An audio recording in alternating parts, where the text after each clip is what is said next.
जय हिंद दोस्तों, स्वागत है आपका आपके अपने परिवार में। कैसे हैं आप लोग, बताइए। राधे राधे राधे राधे भाई। कैसे हैं आप लोग, बताइए एक बार। बढ़िया हैं, फर्स्ट क्लास हैं।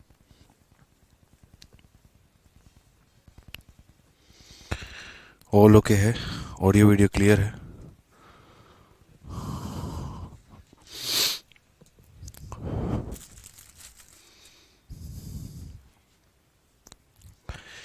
हाँ जी, काफ़ी तेज फीवर है मुझे आज। और फीवर जो है वो उतर नहीं रहा है, इसी वजह से एक हमारी 4:30 में क्लास होती है वो भी नहीं ले पाया मैं। तब से रेस्ट कर रहा था, सोचा आप लोग की क्लास तक ठीक हो जाऊंगा तो क्लास ले लूँगा। अभी थोड़ा सही हूँ, कोऑपरेट करेंगे आप लोग, ठीक है। ऑल ओके है भाई, बढ़िया है, सब बढ़िया है, कोई दिक्कत की बात नहीं है। तो कहाँ तक हम लोगों ने पिछली क्लास में कर लिया था ये बताइए मुझे। मुझे उम्मीद है 91 तक हम लोगों ने कर लिया था और आज हमें 92 से आगे बढ़ना है। और 92 से आगे सभी सवालों को करना है भाई। हाँ, बहुत शानदार, सारे के सारे जो है वो मौजूद हैं।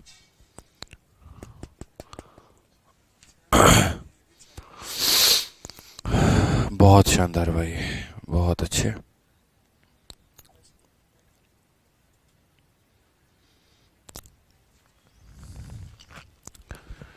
चलो आ जाओ, तो नेक्स्ट टॉपिक पे स्टार्ट करते हैं और 92 नंबर देखते हैं मेरे भाई की। 92 नंबर सवाल में क्या कहा है क्या नहीं है, ज़रा एक बार देखिए। 92 नंबर सवाल में, क्वेश्चन नंबर 92 में हमसे मेरे भाई ये बोला है, बहुत ही प्यारा है, बहुत ही अच्छा टाइप है।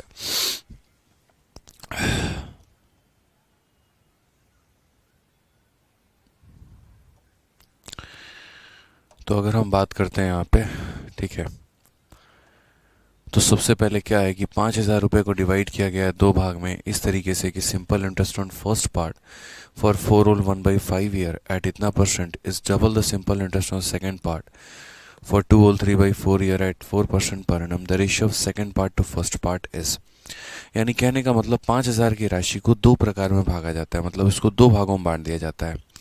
जैसे मान लीजिए एक मैंने आपको दे दिया, एक आपके पड़ोसी को दे दिया, और कहा गया कि जो पहला भाग है जो मैंने आपको दिया है उसका 4/1/5 साल का जो साधारण ब्याज है, और वो भी किस रेट से, 6/2/3% के रेट से, वो जो आपके पड़ोसी को मैंने दिया है उस वाले भाग पर 4% के इतने दर से जो है वो साधारण ब्याज का दोगुना है। तो कई बार ऐसा होगा, हमारे सामने हमारे क्वेश्चंस आते हैं, सिंपल इंटरेस्ट बराबर था तो बराबर किया, अब सिंपल इंटरेस्ट का रेशियो दिया गया है। यानी मान लीजिए मैंने पैसे को दो भाग में दिया है, तो एक SI1 हो जाएगा और एक क्या हो जाएगा, SI2 हो जाएगा। और कहा गया है कि simple interest on first part is double the simple interest on second part. पहले पार्ट का जो साधारण ब्याज है वो मेरे भाई क्या है, डबल है। यानी इस पार्ट पे अगर 1 रुपये का ब्याज मिल रहा है तो इसका डबल यहाँ पर कितना मिल रहा है, 2 रुपये का ब्याज मिल रहा है मेरे भाई हमें। इस पार्ट का हमें डबल मिल रहा है। अब पहले वाले की बात करें, SI1 की बात करें, तो SI1 में हमें कितना मिला, तो X रुपये हमें मिले हैं। उसके बाद यहाँ पर अगर हम बात करते हैं तो समय हमारा कितना है, तो 21/5 साल है। ये देखो यहाँ पे 21/5 साल है। रेट की अगर हम बात करें तो 20/3 साल है, ठीक है। तो ये हो गया P/R/T, और बट्टे में कितना हो जाएगा, तो बट्टे में मेरे भाई 100 हो जाएगा। दूसरा वाला पार्ट अगर हम देखें, मान लो दूसरे वाले पार्ट में वाई रुपये है हमारा, और रेट की बात करते हैं तो रेट हमारा 4 हो गया। समय की बात करते हैं तो 11/4 हो जाएगा। और उसके बाद यहाँ पर कितना हो जाएगा मेरे भाई, तो उसके बाद आप बोलोगे सर, उसके बाद आपका बट्टे में 100 आ जाएगा। और ये बराबर हो जाएगा किसके सर, ये बराबर हो जाएगा 2/1 के। यानी पहले भाग का साधारण ब्याज दूसरे भाग के साधारण ब्याज से क्या है, दोगुना है। मैं यहाँ पर 100 लिखना नहीं चाहता था, और मुझे लग रहा है कि आप लोगों को भी नहीं लिखना चाहिए, क्योंकि ये 100 हमारा 100 से वैसे ही कट जाएगा, तो लिखने का कोई ज़रूरत नहीं है। समझ गए मेरी बात को, इसका 100 इसके 100 को काट देगा, तो जब मतलब एक तरीके से सवालों को सॉल्व करना ना, तो उसको लिखने की ज़रूरत मतलब मत करना। यहाँ पे 4 ने आपके 4 को काट दिया है। आप यहाँ से देखिए तो 5 से ये 4 बार में जाएगा, और 3 से हमारा कितनी बार में जाएगा, 7 बार में। अगर हम देखें यहाँ पर तो हमारा ऊपर क्या रह गया, y/7/4, तो ये हमारा कितना हो जाएगा, तो y/28 हो जाएगा, x/28 हो जाएगा। नीचे अगर हम बात करते हैं तो y/11 हो जाएगा, कितना हो जाएगा, तो y/11 हो जाएगा, बराबर हो जाएगा किसके, 2/1 के। अगर हम बात करते हैं 2 से यहाँ पर 14 बार में काटेंगे तो कुल मिला के x अपॉन वाई की जो वैल्यू आ जाएगी 1/14 आ जाएगी। ये हमारा करेक्ट आंसर है। ठीक है, 1 नहीं, यहाँ पर 11 है, तो 11 है तो ये 11 ऊपर चला गया तो 11/14 आ जाएगी। सॉरी, तो ऑप्शन नंबर जो ए है वो हमारा क्या हो जाएगा, करेक्ट आंसर हो जाएगा। तो छोटी छोटी बातें समझनी है कि पहले भाग का साधारण ब्याज दूसरे भाग के साधारण ब्याज से दोगुना है, तो ये पहले का साधारण p into R into T upon 100, ये दूसरे का साधारण p into R into T upon 100, और इसका ये दोगुना है तो 1/2 हमने कर दिया है। ठीक है भाई, कोई दिक्कत की बात है बताइए। चलिए, बहुत शानदार। क्वेश्चन नंबर 92 के बाद हम देखते हैं 93 नंबर सवाल यहाँ पर क्या कहा गया है। 93 नंबर सवाल भी आप देखेंगे तो ये भी आपके सीजल मेंस में पूछा गया और ये 3/2/2022 है। ये सारे सवाल वहीं पूछे गए हैं। ये भी क्वेश्चन सेम उसी कंसेप्ट पर है, आपको सवाल देखना है। A sum of 50,250 is divided into 2 part. एक पैसे को 2 भागों में बांटा गया such that simple interest on the first part for इतना year at इतना % is 5/2 time the simple interest on second part for इतना year at इतना %. What is the difference between two part? यानी एक पैसा है, उसके 2 भाग किए गए हैं। एक भाग पर अलग ब्याज जा रहा है अलग रेट से अलग टाइम से, एक भाग पर अलग ब्याज जा रहा है अलग रेट से अलग टाइम से, और कहा गया कि पहले वाले का जो ब्याज है वो 5/2 टाइम्स है किसके मेरे भाई, दूसरे वाले के ब्याज के। पहले वाले का ब्याज 5/2 टाइम हमारा है दूसरे वाले के ब्याज के। अब यहाँ पर अगर हम देखते हैं तो सवालों को समझिए ज़रा, क्या कहा गया क्वेश्चन में। ठीक है, 5/2 टाइम हमारा दूसरे वाले के, तो इस रेशियो को हम कैसे लिखेंगे वो देखिए। हाँ, रेशियो को कैसे लिखेंगे वो ज़रा हम लोग देखते हैं एक बार, क्योंकि अभी हमने पीछे क्वेश्चन सॉल्व किया है और देखा है हमने।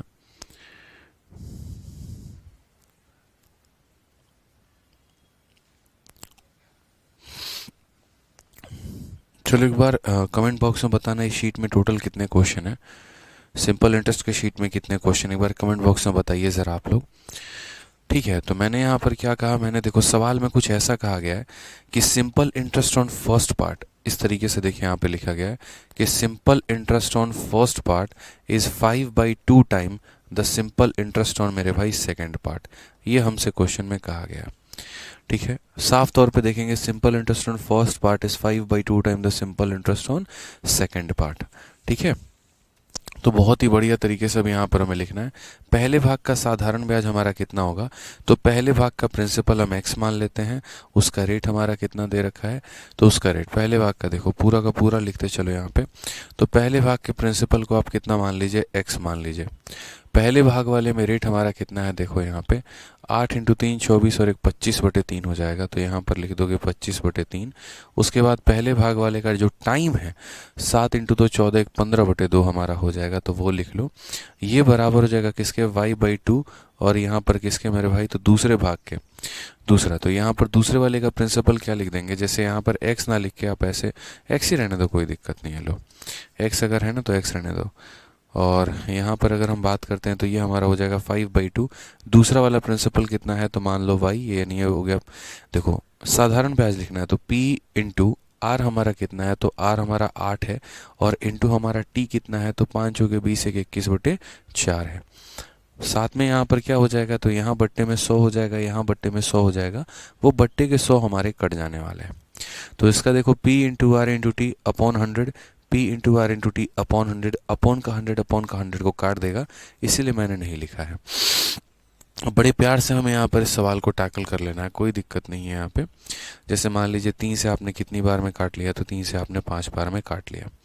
और अगर हम बात करते हैं मेरे भाई 2 और यहाँ, ठीक है, इस 2 ने यहाँ पर क्या किया, इस 2 ने इस 2 को काट लिया है, और हमारा कहीं कुछ कटने की संभावना है, तो देखो बीच में यहाँ पर इक्वल है, तो आप देखोगे तो ये 5 ने इस 5 को भी काट रखा है, और कहीं पर कुछ संभावना बनती है तो 4 ने यहाँ पर इस 8 को 2 बार में काट रखा है।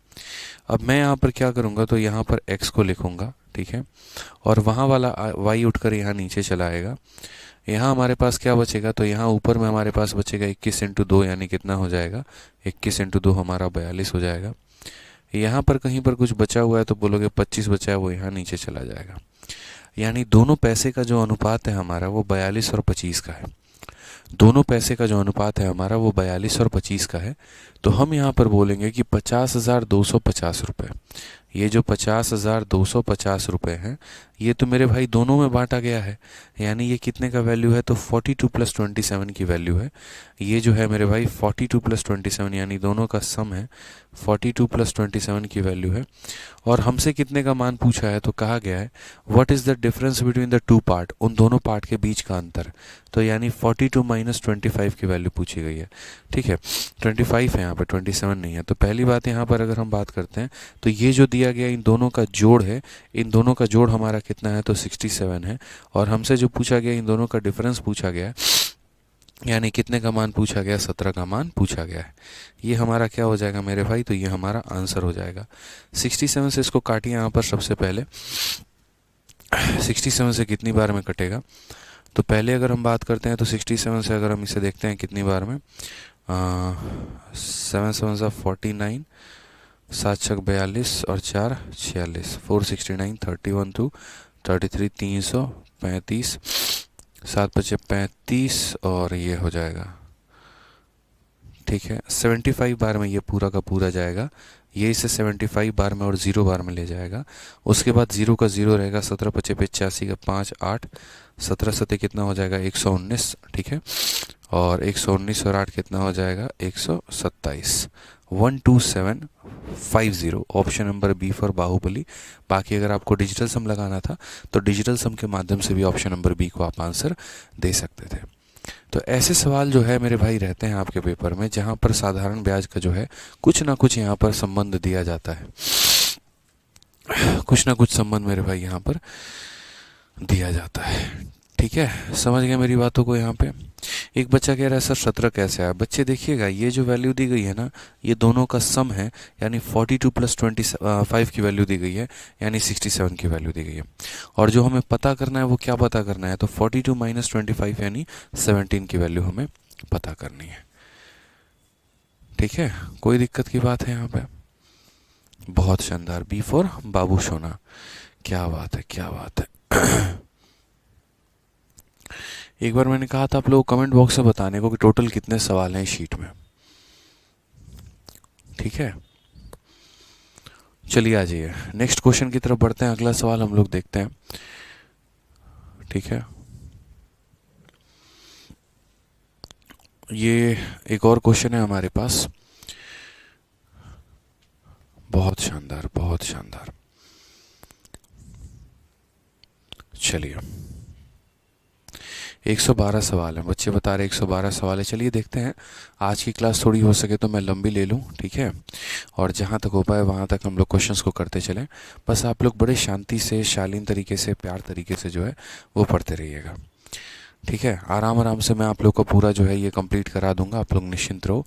बस अच्छे से पढ़ते चलो और बाकी मेरे ऊपर छोड़ दो आप। हो सके तो आज ही की क्लास में सिंपल इंटरेस्ट आपका ख़त्म हो जाए। ठीक है, आ जाइए। तो क्वेश्चन में हमसे क्या कहा गया है ज़रा वो देखिए।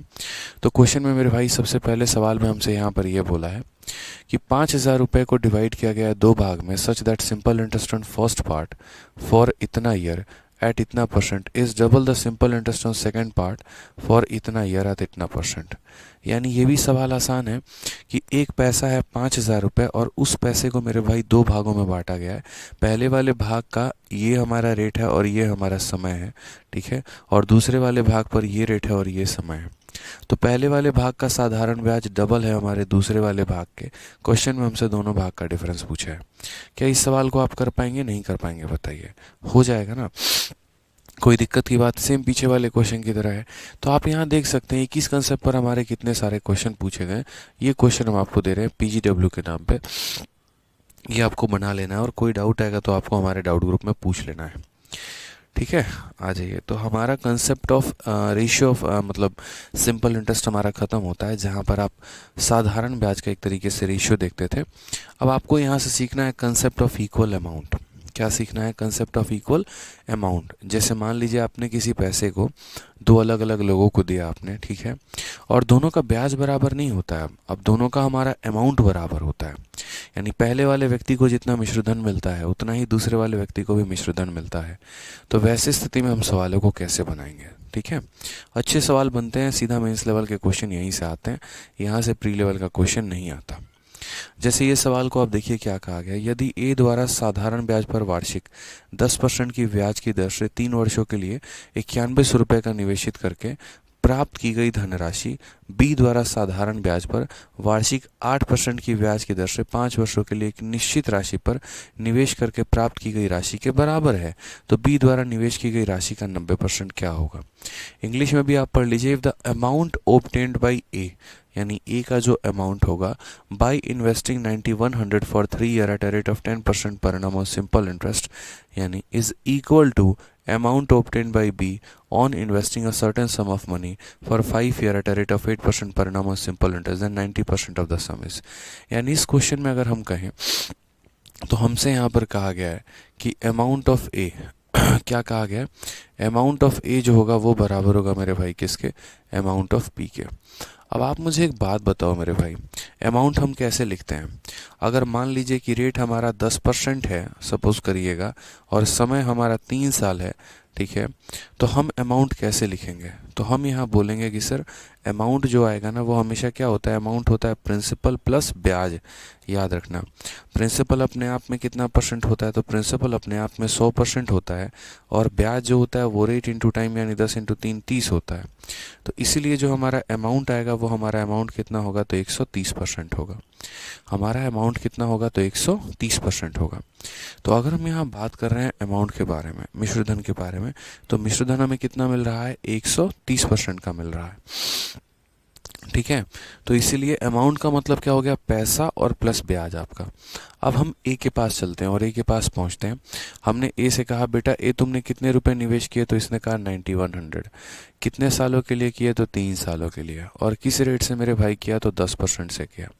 किस रेट से किया? तो 10% से। तो हमने कहा ये जो 9100 है ये तुम्हारा क्या है? तो ये 9100 तुम्हारा यहाँ पर पैसा है, यानी 100% का मान है, ठीक है। और जो तुम्हारा अमाउंट हो जाएगा वो हमारा क्या हो जाएगा? तो अमाउंट का मतलब प्रिंसिपल प्लस ब्याज, यानी अगर हम बात करते हैं तो प्रिंसिपल कितना होगा? तो 100% और प्लस ब्याज हमारा कितना हो जाएगा? तो बोलोगे सर 3 साल इंटू 10% यानी 30% हो जाएगा, ठीक है। तो हम साफ साफ सीधी सीधी भाषा में बोलेंगे कि सर जो दिया गया था वो मूलधन था और जो तो पता करना है वो अमाउंट है, बराबर। सेम तरीके पे यहाँ पे कहा गया कि amount obtained on A is equal to amount obtained on B. B का इन्वेस्टमेंट दिया गया है तो नहीं, बी के इन्वेस्टमेंट को एक्स मान लेते हैं, और जो भी उसका इन्वेस्टमेंट होगा वो अपने आप में 100% होगा। और मुझे पता कितने का करना है? तो मुझे अमाउंट पता करना है। तो अमाउंट पता करना है तो देखो यहाँ पे 5 साल और कितना परसेंट? 8%। तो हम यहाँ सीधा बोलेंगे सर अमाउंट का मतलब क्या होता है? प्रिंसिपल यानी 100% और प्लस ब्याज। ब्याज कितना होगा? 8% के हिसाब से 5 साल, यानी ब्याज हमारा हो जाएगा 40%। मैं यहाँ चाहता तो मैं बहुत शॉर्ट में ऐसे लिख सकता था कि यार है ना, ऐसे समझो ए का यहाँ पे सीधा ए का हम यहाँ लिख देते, ए का 130% बराबर होगा हमारे किसके? बराबर होगा हमारे बी के 140% के। सीधा सीधा अगर ऐसे भी लिख देते तो भी काम आ जाता। लेकिन फिर वही बात यहाँ पर बच्चे कंफ्यूज आते थे कि सर नहीं ऐसे मत करिए, ये क्या कर दिया हमें पता ही नहीं चला। इसलिए मैं पूरा तसल्ली से आपको समझा के लिख रहा हूँ, क्योंकि बात वही है, ये फॉर्म को काट पीट के लेके आओगे तो यही बनेगा, देख लो, ठीक है। आप अगर देखोगे यहाँ पर तो ये आपका 100% से 100% कट जाएगा, इसलिए इसको लिखने की आवश्यकता नहीं है। अब अगर आप देखोगे ए का अमाउंट हमारा कितना है? 9100 है, और 9100 का कितना परसेंट? तो बोलोगे सर 130%, बराबर हो जाएगा यहाँ पर बी के पैसे के कितने के? तो 140 के। तो मेरे भाई सीधा यहाँ को छोड़ के यहाँ पहुँचा करो, क्योंकि इतना पता है इसका 100 इसके 100 को काट देता। तो अमाउंट का मतलब क्या होता है? प्रिंसिपल प्लस ब्याज। तो पहले वाले केस में प्रिंसिपल 100%, ब्याज 30%, यानी सीधा उसके पैसे का 130% और बी के पैसे का 140%, ये दोनों बराबर है। ए के पैसे का 130%, बी के पैसे के 140% के मेरे भाई बराबर है। अब यहाँ पर आपको जो रेशियो लेकर आना है, जो कट्टम कुटाई करनी है कर लो। 0 और परसेंट से 0 और परसेंट खत्म हो जाएगा। अगर आप काटोगे यहाँ पर ना, तो 14 से आप कितनी बार में काट पाओगे? 14 का आपका हो जाएगा, ठीक है, 14 छक 84 हो जाएगा मेरे भाई, 70 हो जाएगा, 650 हो जाएगा।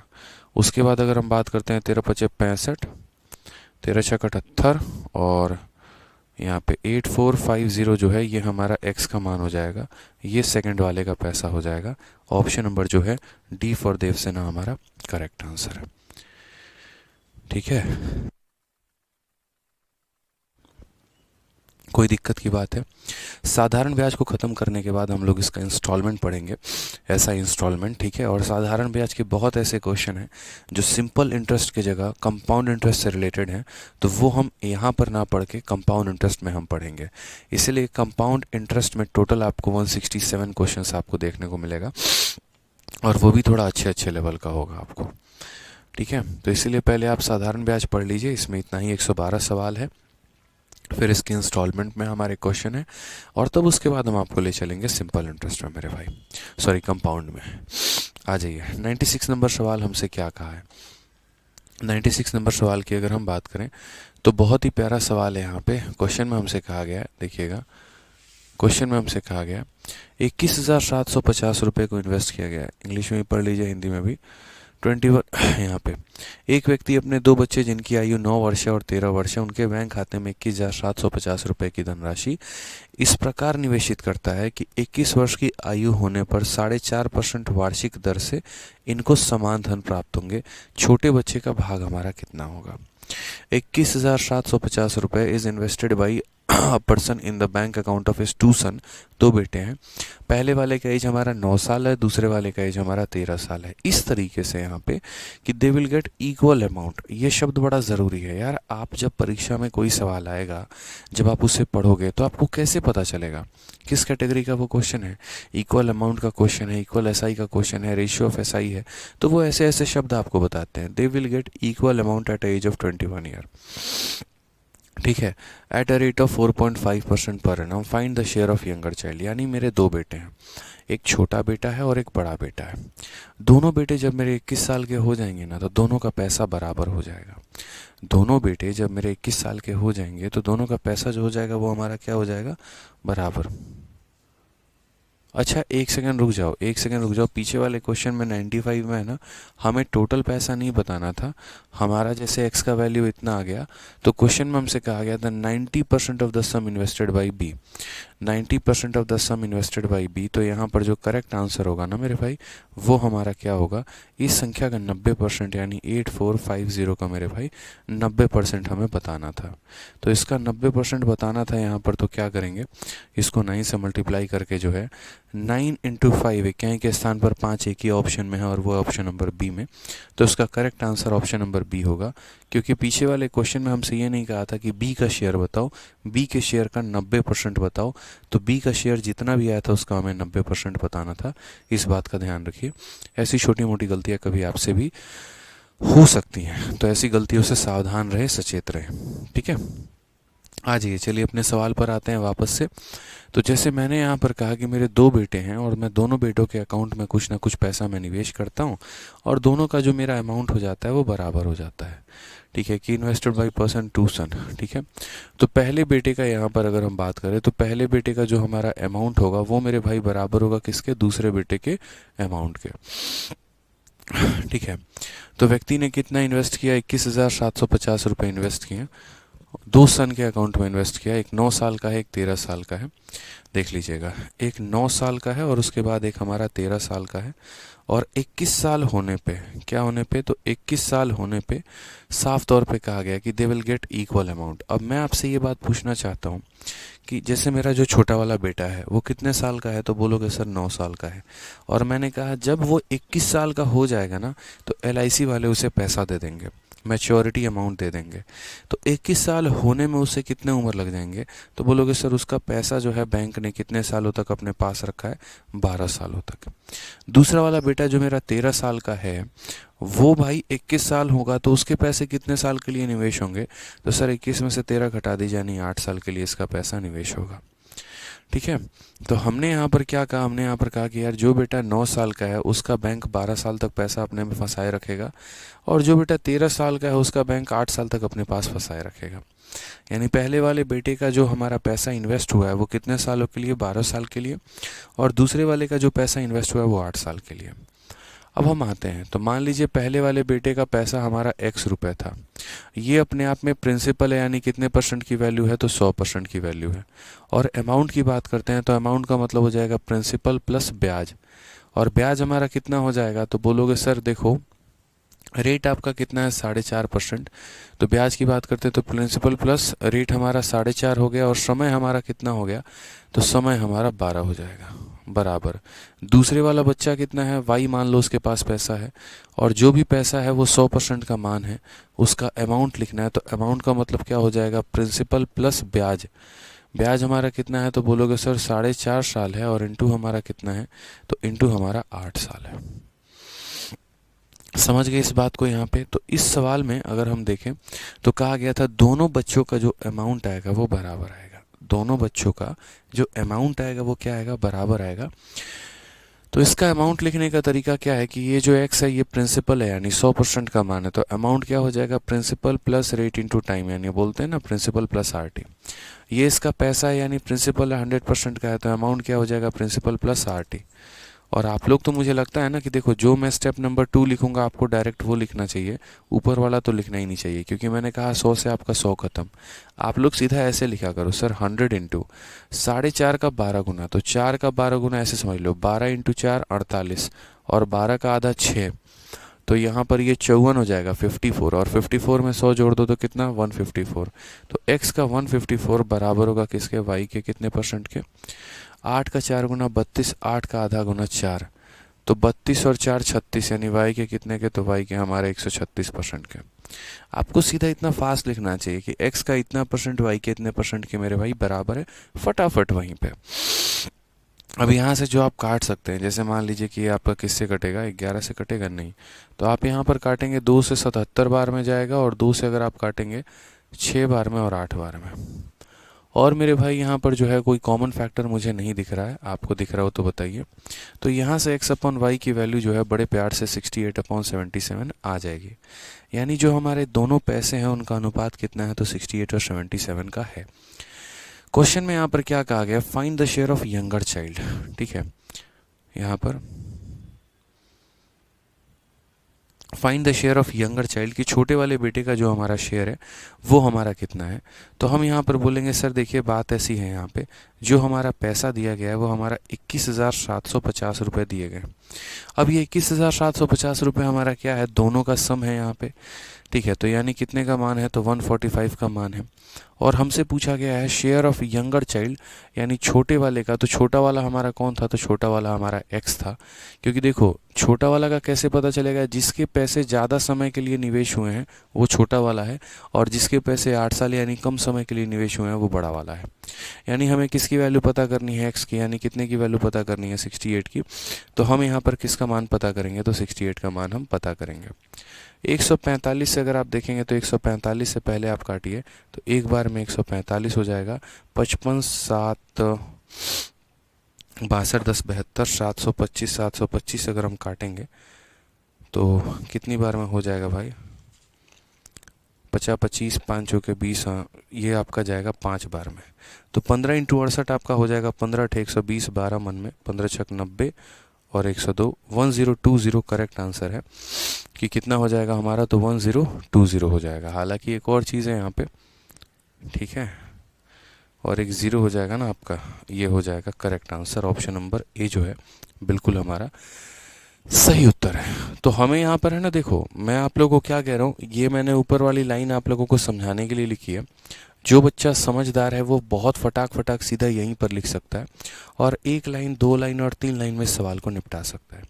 वो कैसे यहाँ पर इस लाइन को लिख देगा, वो बोलेगा यार दोनों का अमाउंट बराबर है, दोनों का क्या बराबर है, अमाउंट बराबर है, तो पहले वाले व्यक्ति का कितना परसेंट। तो बोलोगे सर पहले वाले व्यक्ति ने 9 साल का है और 21 साल तक के पैसे उसको मिलने हैं, तो 12 साल उसका पैसा निवेश होगा।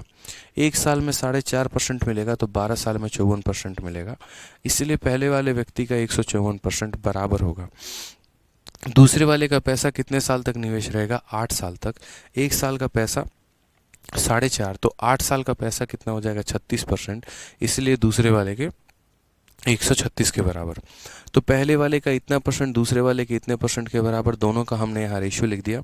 जो दिया गया है वो मेरे भाई दोनों का सम है, और यहाँ पर हमसे छोटे वाले का मान पूछा है। इस बात का ध्यान रखना है स्पेशल आपको, नहीं तो बहुत दिक्कत आने वाली है। ठीक है, समझ में आ गया। सूरज कुमार सिंह, कोई सीट 2 भी है क्या, नहीं, कोई सीट नंबर 2 नहीं है, यही है। आज ये चलिए नेक्स्ट क्वेश्चन की बात करते हैं। सेम सवाल हम देखते हैं। 23,790 रुपये की राशि को 3 भागों में विभाजित किया जाता है। ए, बी और सी को क्रमशः 2, 3 एवं 4 सालों के लिए 5% के साधारण ब्याज पर ऋण के रूप में दिया जाता है। यदि तीनों राशि उनके ऋण के संबंधित अवधि के बाद बराबर है तो ए ने कितने रुपए ऋण लिया था। ये भी क्वेश्चन सेम तरीके से। मैंने कहा ना कंसेप्ट ऑफ इक्वल अमाउंट, कि सबका अमाउंट हमारा क्या हो तो बराबर। A sum of 23,790 is divided into 3 part, ठीक है, and given on loan at 5% per annum simple interest to A, B and C for 2 year, 3 year and 4 year respectively. If the amount of all the 3 are equal, ठीक है, after their respective period of loan, यानी तीनों का हमारा amount बराबर है। एक पैसा है यहाँ पे, और वो पैसा जो है हम पहले वाले व्यक्ति को देते हैं, दूसरे वाले को भी देते हैं, तीसरे वाले को भी देते हैं, और तीनों का जो है हमारा यहाँ पर क्या हो जाता है, तीनों का हमारा यहाँ पर अमाउंट बराबर हो जाता है। तीनों का जो हमारा अमाउंट हो जाता है वो हमारा क्या हो जाता है, बराबर। एक बच्चा कह रहा है सर 92 का आंसर देखें। 92 के आंसर में क्या है, क्या देखना है 92 के आंसर में, सही तो हमने लिखा है, बताइए। अच्छा, 92 वाले क्वेश्चन में आपसे ये कहा गया है ratio of second part to first part. तो ratio of second to part to first part हमारा जो है ऑप्शन नंबर सी होगा। ठीक है, समझ गया मैं कि पहले हमें सेकंड पार्ट लिखना है और फिर उसके बाद फर्स्ट पार्ट लिखना है, यानी 14:11 जो होगा वो करेक्ट आंसर होगा। ठीक है, कई बार एग्जामिनर ऐसा करता भी है कि वो जान के उलट देता है, मतलब first part two second part की जगह second part to first part पूछ दिया। बात वही है, बाकी हमारा कंसेप्ट जो है वो हमारा ये पूरा का पूरा सेम था। तो करेक्ट कर लीजिए, 92 का ऑप्शन नंबर जो होगा वो हमारा सी जो होगा करेक्ट आंसर होगा। सेकंड पार्ट से फर्स्ट पार्ट पूछा है। आज ये 97 नंबर सवाल पर 97 नंबर सवाल हमारा क्या कहा है, तो ये पैसे को हमने 3 लोगों में बांटा है। एक हमारा ए हो गया, दूसरा हमारा बी हो गया और तीसरा हमारा सी हो गया। सभी के जो अमाउंट है ना मेरे भाई वो बराबर है। हम साफ तौर पर यहाँ कह सकते हैं कि sir amount obtained by A is equal to amount obtained by B is equal to amount obtained by C. ठीक है, अब मैं सीधा सीधा अमाउंट लिखना आप लोगों को सिखाता हूँ। देखो, इसके नीचे का 100%, इसके नीचे के 100% और इसके नीचे के 100% को काट देगा। तो सीधा यहाँ लिखो करो, मानो ए के पास ए रुपए हैं, तो इसका पास जो अमाउंट लिखोगे कैसे लिखोगे, इसका कितना परसेंट, तो बोलोगे सर देखो ए जो है 2 सालों के लिए पैसा निवेश करता है 5% के हिसाब से, तो इसका ब्याज कितना होगा, तो इसका ब्याज 10% होगा। 5% के हिसाब से 2 सालों में कितना ब्याज लेगा, 10%। तो बोलोगे सर देखो ए का पैसा खुद का है 100% और 10% का ब्याज मिल गया, तो अमाउंट कितना हो जाएगा, तो अमाउंट हमारा 110। तो ए का 110% बराबर होगा बी के कितने मेरे भाई, तो बी देखो यहाँ पर कितना पैसा निवेश करेगा, 5% के हिसाब से 3 साल यानी 15%। तो 100% का पैसा है और 15% का ब्याज है, तो बी का हमारा अमाउंट कितना हो जाएगा, तो बोलोगे सर बी का अमाउंट जो होगा वो 115 होगा। कितना होगा सर, बी का पैसा 115 होगा, बराबर। ठीक है, ये परसेंट लिखने की ज़रूरत नहीं है, बाद में कट ही जाते हैं, बट कोई बात नहीं, लिख लो। बराबर सी के कितने परसेंट के, सी ने अपने पैसे को 4 सालों के लिए निवेश किया, तो 5% के हिसाब से 4 सालों में ब्याज कितना होगा, 20%। 5% के हिसाब से 4 सालों में ब्याज कितना होगा, 20%। 100% का पैसा, 20% का ब्याज, यानी कितना हो जाएगा, तो 120% हो जाएगा। तो ए का इतना परसेंट, बी के इतने परसेंट और सी के इतने परसेंट के हमारे बराबर है। अगर हम 5 से काटते हैं तो हमारा क्या हो जाएगा, 22 हो जाएगा। 5 से हम काटेंगे तो क्या हो जाएगा, 23 हो जाएगा। और 5 से हम काटेंगे तो कितना हो जाएगा, 24 हो जाएगा। साफ तौर पर हम यहाँ बोलेंगे तो 22 ए जो है वो बराबर है हमारा 23 बी के, और वो बराबर है हमारा 24 सी के मेरे भाई। क्वेश्चन में हमसे क्या कहा है, क्वेश्चन में कहा है यहाँ पर कि यहाँ पर ए को कितना पैसा मिला होगा। कल भी मैंने आप लोगों को एक छोटी सी बात बच्चों समझाई थी, और वो मैंने कहा था कि देखो अगर ऐसा दिया हो ना कि 2a बराबर 3b बराबर 4c, तो आप यहाँ पर ए की वैल्यू कैसे लिखते हो। अगर मानो मुझे तीनों का रेशियो लिखना हो तो मैं क्या करूँगा, ए की वैल्यू लिखने के लिए ए को ढक दूंगा और बाकी दोनों के जो कोफिशिएंट हैं उन्हें गुना, यानी 3 × 4 हमारा कितना हो जाएगा 12। बी की वैल्यू लिखने के लिए बी को ढक देंगे और 2 × 4 हमारा 8 हो जाएगा। सी की वैल्यू को लिखने के लिए सी को ढक देंगे, बाकी दोनों को गुना, यानी 2 × 3 हमारा 6 हो जाएगा। और फिर हम इसका रेशियो लिख देंगे। कल ही मैंने आपको ये बात समझाई थी, आज हमें वही कंसेप्ट लगाना है। आप अगर यहाँ देखेंगे ए है, बी है और सी है, तो हमें यहाँ पर क्या करना है भाई, बड़े प्यार से यहाँ पर तीनों का रेशियो लिखना है। तो तीनों का रेशियो अगर हमें लिखना है यहाँ पे, तो ए को ढक दो तो क्या हो जाएगा 23 × 24, सीधा मल्टीप्लाई मार दो। हालांकि अगर आपको मल्टीप्लाई नहीं करना है यहाँ पे तो आप ऐसे लिख सकते हो 23 × 24 हो गया। बी के वैल्यू को लिखना है तो 22 × 24 आप यहाँ लिख सकते हो कि सर ये 22 × 24 है। और अगर आपको सी की वैल्यू लिखनी है तो 22 × 23 लिख सकते हो कि सर ये 22 × 23 है। अब यहाँ जो कॉमन आ रहा है उसे काट के तब मल्टीप्लाई कर लो, ये भी एक सही तरीका है। तो मैंने यहाँ पर क्या कहा, मैंने यहाँ कहा 2 से अगर हम काटते हैं तो 12 बार में, 2 से हम काटते हैं तो 11 बार में, 2 से हम काटते हैं तो 11 बार में। मल्टीप्लाई आसान है, 23 का 2 गुना 46 का 6, 4 पास में, 23 से कम 23 और 4 हमारा हो जाएगा 27। 11 × 24 ये 4 हो गया, 4 2 6 हो गया, 264 हो गया। 11 × 23 3 हो गया, 5 हो गया, 2 हो गया। ये हमारे पूरे के पूरे पार्ट आ गए। पहले वाले को इतना पार्ट, दूसरे वाले को इतना पार्ट, तीसरे वाले को हमारा इतना पार्ट। ये हमारे तीनों के तीनों क्या हो गए मेरे भाई, पार्ट हो गए। अब अगर हम बात करते हैं तो हमने कहा ये जो 23,790 रुपये हैं, ये 23,790 जो है वो हमारा तीनों का सम है। वो हमारा मेरे भाई क्या है, तो तीनों का सम है। ठीक है तीनों का सम कितना होगा, तो 250, 250, 250 यानी 750 हो गया। उसके बाद 26 और 14 40 हो गए हमारे, 40 और 3 हमारा 43 हो गया। ठीक है, तो 750 में 43 जोड़ दो आप यहाँ पे, तो 793 मेरे भाई हो जाएगा। कितना हो जाएगा, तो 793, यानी ये जो है मेरे भाई तीनों का सम है, यानी 793 का मान है। और हमसे कहा गया ए रिसीव्ड अ लोन ऑफ, ए की वैल्यू हमारी कितनी है, तो ए की वैल्यू हमारी 276 है, तो हम इसे 276 से गुना कर देंगे। आपको अगर कैलकुलेशन नहीं आ रहा है तो आप यहाँ डिजिटल सम लगा लीजिए, और अगर आ रहा है तो मौज है आपकी। हालांकि मुझे जो लग रहा है वो ये लग रहा है कि देखो 3 से 3 बार में 3 × 6 option number B for Baahubali correct answer होगा।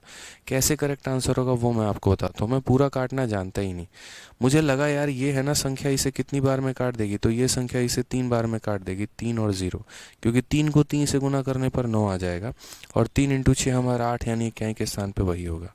और अगर आप देखेंगे तो यहाँ पर देखिए सही से, आप जो यहाँ डिवीजन करेंगे तो ये 3 का 3 गुना 9, 9 का 3 गुना 27, 7 का 3 गुना 21 और 2, यानी पूरा का पूरा कितनी बार में काटेगा, 30 बार में। और वही बात है कि एक 0 का 0 आ गया, 6 × 3 हमारा 8 आ गया, 8 0 से हमारा एक ही ऑप्शन है, वो है हमारा ऑप्शन नंबर बी मेरे भाई। तो ये हमारा करेक्ट आंसर आ जाएगा। ठीक है, तो बच्चे सवालों में ऐसे देखा करो आप लोग कि दिया क्या है क्वेश्चन में, वो बड़ा ज़रूरी सा हो जाता है। ठीक है, तो ए का हमारा इतना %, बी के हमारे इतने % और सी के हमारे इतने % के बराबर, अमाउंट बराबर के केस में हम ऐसे ही करते हैं। अमाउंट में क्या होता है, प्रिंसिपल में ब्याज को जोड़ देना होता है। प्रिंसिपल में क्या होता है, ब्याज को जोड़ देना होता है। आ जाइए 98 नंबर सवाल हम लोग देखते हैं। अब देखो यहाँ से हमारा एक बड़ा प्यारा सिलसिला शुरू हो जा रहा है, और वो क्या है हमारा, मिसलेनियस। ठीक है, अब यानी वो सवाल जो किसी भी कैटेगरी में डिपेंड नहीं करते हैं, किसी भी कैटेगरी पे लाई नहीं करते हैं, किसी से उनका कोई मतलब नहीं है, जो अपने आप में ही एक कैटेगरी है, हर सवाल अपने आप में ही कैटेगरी है, उसको हम कहते हैं मिसलेनियस। मतलब जिनके कोई सिर पाँव नहीं होते हैं कि अच्छा ये इस पैटर्न को एक फॉलो करता चला आ रहा है, या इस पैटर्न पर ये बनता चला आ रहा है। जैसे आपने मुन्नी मेथड देखा, तो मेरे भाई मुन्नी मेथड का एक अलग पैटर्न है, इक्वल अमाउंट का एक अलग पैटर्न है, इक्वल एसआई का एक अलग पैटर्न है। लेकिन यहाँ पर मिसलेनियस वाले सवालों का कोई पैटर्न नहीं होता है। ठीक है, हर सवाल अपने आप में एक प्यारा क्वेश्चन होता है। कैसे देखेंगे, यहाँ देखिए, a person deposited a certain money at the starting of each year. हर साल के शुरुआत में कुछ पैसा वो जमा कर रहा है। If rate of interest is 13% per annum, ठीक है, at the end of third year the total amount is 24948, then how much money he deposited each year. देखो एकदम यूनिक क्वेश्चन मिला आपको, मिला कि नहीं मिला बताइए। क्या कहा गया सवाल में कि एक व्यक्ति कुछ पैसा हर साल जमा कर रहा है। देखिए, एक व्यक्ति प्रत्येक वर्ष के आरंभ में एक निश्चित धनराशि जमा करता है। यदि साधारण ब्याज की दर से 13% वार्षिक है तो 3 वर्षों के अंत में कुल धनराशि हमारा 24,948 रुपये हो जाती है। तो उसके द्वारा प्रतिवर्ष जमा की जाने वाली जो धनराशि है वो हमारा कितना होगा, बताइए। हर साल वह कितना पैसा जमा करेगा, आपसे ये पूछा गया कि हर साल जो वो पैसा जमा कर रहा है वो मेरे भाई कितना कर रहा है। क्या है कि एक व्यक्ति, देखो बड़े ध्यान से, कि एक व्यक्ति प्रत्येक वर्ष के आरंभ में साल के शुरुआत में ही पैसे को जमा कर देता है, ठीक है। और कहा जाता है यहाँ पर कि यदि साधारण ब्याज की दर 13% वार्षिक है तो 3 वर्षों के अंत में जो कुल मतलब कुल जो धनराशि है वो हमारी इतनी है। अब आपके सामने भी ऐसा होगा, मान लीजिए कि आप बैंक जाते हैं, आपने कोई यहाँ पर जो है LIC का कोई किस्त जमा किया, या एक तरीके से मान लीजिए आपने फ़ोनपे से कोई इंश्योरेंस लिया है, अलग अलग जगह से जो है वो आपने कोई इंश्योरेंस लिया है। तो क्या होता है कि आप हर साल के स्टार्ट में कुछ ना कुछ पैसा जमा करते हो। मैंने 3 साल का कोई प्लान लिया है, तो पहले साल के शुरुआत में मैं कुछ पैसा जमा कर दूंगा, उस पर क्या रहेगा, पूरे साल में मुझे ब्याज मिलेगा। फिर अगले साल के शुरुआत में मैं कुछ पैसा जमा कर दूंगा, उस पर मुझे ब्याज मिलेगा। फिर अगले साल के शुरुआत में मैं जमा करूंगा, उस पर मुझे ब्याज मिलेगा। तो इस तरीके से करके सारा का सारा जो हमारा टोटल पेमेंट है वो 24,948 रुपये का हो जाएगा। तो प्रत्येक वर्ष मैंने कितने रुपए जमा किए। अब मैं आपको एक छोटी सी बात समझाता हूँ, ठीक है। मैं आपको एक छोटी सी बात मेरे भाई समझाता हूँ, इस सवाल को शॉर्ट में कैसे बनाया जा सकता था। पहले साल मान लीजिए आपने 100 रुपये जमा किए हैं, अगले साल फिर आप 100 रुपये जमा करेंगे, और उसके अगले साल फिर आप 100 रुपये जमा करेंगे। तो इम्पॉर्टेंट यहाँ पर ये होता है ना कि पहले साल वाला पैसा जब आपने जमा किया उस पर आपको कितने सालों तक ब्याज मिलेगा। एक होता है साल के शुरुआत में पैसा जमा करना, और एक होता है साल के अंत में पैसा जमा करना। तो कहा गया कि इस पैसे को आपने साल के शुरुआत में जमा किया है और 3 सालों के बाद आपको इतने रुपए मिले हैं। तो ये जो पैसा आपने साल के शुरुआत में मेरे भाई जमा किया है, इस पर आपको कितने साल तक ब्याज मिलेगा, तो इस पर आपको 3 साल तक ब्याज मिलेगा। और कितने के रेट से मिलेगा, तो 13% का रेट मिलेगा आपको। अगर आप बात करते हैं जो दूसरे साल के स्टार्टिंग में आपने पैसा जमा किया है, उस पर आपको कितने का ब्याज मिलेगा, तो 13% का। और कितने सालों तक मिलेगा, तो 2 साल तक। उसके बाद जो लास्ट वाला पैसा आपने जमा किया है मेरे भाई, यहाँ पर आपने कितना साल के लिए आपको ब्याज मिलने वाला है, तो इस पर आपको 1 साल का ब्याज मिलेगा। कितने % के हिसाब से, 13% के हिसाब से। तो मैं आपसे यहाँ पर यही बात कह रहा हूँ कि आपको है ना सवालों को ऐसे इस नज़रिए से देखना होगा, ठीक है। जैसे मान लीजिए आज जो मैं पैसा जमा करता हूँ, इस पैसे पर मुझे 3 सालों तक ब्याज मिलता रहेगा। आज से जो 1 साल बाद जमा करूँगा तो उसमें तो 1 साल तो मेरा पहले निकल गया, यानी इस पर मात्र मुझे 2 सालों तक ही मिल सकता है। उसके 1 साल बाद जो मैं पैसा जमा करूँगा तो 2 साल तो शुरू में मेरा ख़त्म हो गया, वहाँ पर कुछ नहीं मिलेगा, लेकिन अभी भी 1 साल बचा है, तो उसमें मात्र 1 साल तक मुझे ब्याज मिलेगा। तो ऐसे सवालों को हम कैसे लिखते हैं वो देखिए। पहले साल आपने कितना जमा किया, तो मान लीजिए 100x आपने जमा किया। हालांकि एक्स वैक्स लिखने की ज़रूरत नहीं है, मैं अपने तरफ से 100 यूनिट मान के चल रहा हूँ। दूसरे साल कितना जमा किया, तो उतना ही जितना पहले साल किया है। तीसरे साल कितना किया, तो उतना ही जितना किया है। इस पर जो ब्याज मिलेगा मेरे भाई आपको, वो 13% के हिसाब से कितने साल मिलेंगे, 3 साल। इस पर जो ब्याज मिलेगा वो कितना मिलेगा, 13% के हिसाब से आपको 2 सालों का ब्याज मिलेगा। और इस पर जो ब्याज मिलेगा वो कितना मिलेगा, तो 13% के हिसाब से 1 सालों का ब्याज मिलेगा। यहाँ पर बस मैं ब्याज लिख रहा हूँ मेरे भाई, किस पर कितना मिलेगा, 13% के हिसाब से 1 साल, यानी 13%। और 100 का 13% कितना होता है, 13 रुपये। 13% इंटू 2 26%, 100 का 26% कितना होता है, 26 होता है। 13% इंटू 3 39%, और 100 का 39% कितना होता है, 39 होता है। हालांकि सीधा सीधा बुद्धि लगाओ, 13 का 3 गुना, 13 का 2 गुना, 13 का 1 गुना, 3 2 5 1 6, 13 का 6 गुना कितना होता है, 78 होता है। और यहाँ पर जो है वो 78 आप लिख लो, ठीक है। तो पैसे आपने बैंक में कितना जमा किया, 100 यूनिट 100 यूनिट 100 यूनिट, यानी 300 यूनिट जमा कर दिया। और ब्याज आपको कितना मिला, तो ब्याज आपको 78 यूनिट मिला है। ब्याज आपको कितना मिला है, तो 78 यूनिट मिला है। यानी ये जो पैसा है ये आपका क्या है, इन्वेस्टमेंट जमा ब्याज है। ये क्या है, इन्वेस्टमेंट जमा ब्याज है। तो बोलोगे सर 249,480 ये हमारा इन्वेस्टमेंट जमा ब्याज है। इन्वेस्टमेंट कितने की है, तो 100 + 100 + 100, यानी 300 की इन्वेस्टमेंट। और ब्याज कितने का है, 78 का है, यानी ये 378 का मान है। और मुझसे पूछा क्या जा रहा है, how much money he deposited each year, हर साल वह कितना पैसा जमा करता है। तो हर साल मेरे भाई 100 रुपये जमा करता है, तो हमें 100 का मान निकालना है। तो इसलिए मैंने यहाँ पर कहा कि क्वेश्चन में जो दिया है वो क्या दिया है, अमाउंट दिया है, और पूछा क्या है, जो पैसा आप हर साल जमा कर रहे हो, ठीक है। तो अगर हम यहाँ देखेंगे तो बोलेंगे सर यहाँ पर जो है एक ही ऑप्शन इसका आंसर हो सकता है, 8 को किससे गुना करोगे कि 8 आएगा। तो 8 को अगर आप 4 से गुना करोगे तो 8 चौके 32 आएगा, 8 नहीं, 8 का 4 गुना जो है वो